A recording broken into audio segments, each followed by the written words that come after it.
Hey everyone, hope you all are well. Today I'm going to talk you through a few tips and tricks on how to prevent your eyeshadows from becoming patchy.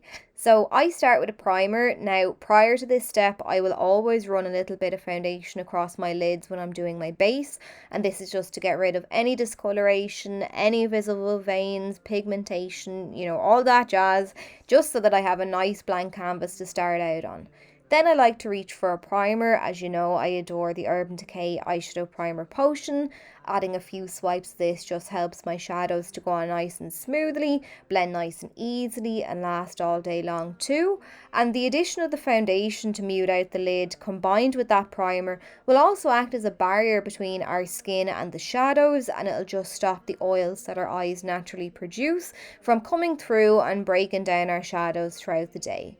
For me personally, the Urban Decay eyeshadow primer is tacky enough that it allows my shadows to grip to the eye area without being too tacky that it causes shadows to skip and crease.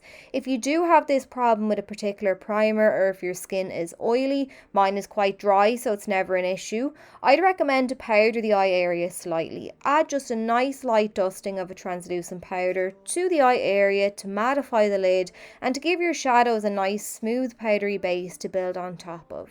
So the type of brush that you use too for the purpose that it is intended for is important.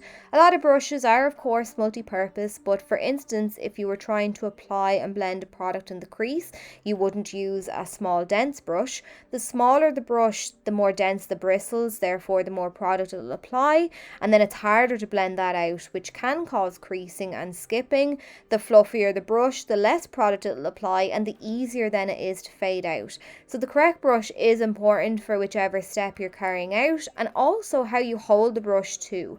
So the further down the ferrule we hold it, the more pressure that it applies. So this is fine for packing on shadow to the lid, but if you did want to blend out and smoke shadows out, holding the brush in this way would give quite a harsh appearance. So in this instance, you want to hold the brush far down the ferrule, and that's not anywhere near as much pressure then being applied, and you'll get a really nice soft blend.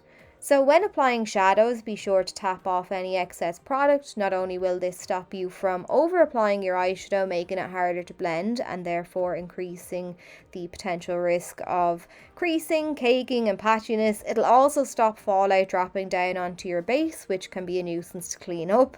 And I always bang on about it, but I do build up my shadows in nice light layers. When you do this, you do have more control over how the eyeshadow looks, and it makes the blending process easier to do.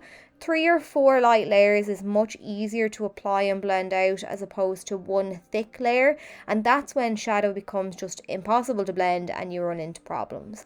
So applying in light layers is important, but also apply your shadows from light to dark. This stops your shadows from becoming muddy. And if you're using just the one brush throughout the look, be sure maybe to clean off any excess on a tissue between each step. If you have an edge then that you're really struggling with, or a patch that you're having an issue blending out and you don't want to add any more colour in, just take some of your face powder. Once again, a very light dusting over the edge and with a translucent powder will soften the shadow without adding any more colour to the look. But then that's it. So I hope you enjoyed the tutorial. Just these few tips I do find make a huge difference to how my eyeshadow looks. Thanks very much for watching, and I'll catch you all really soon.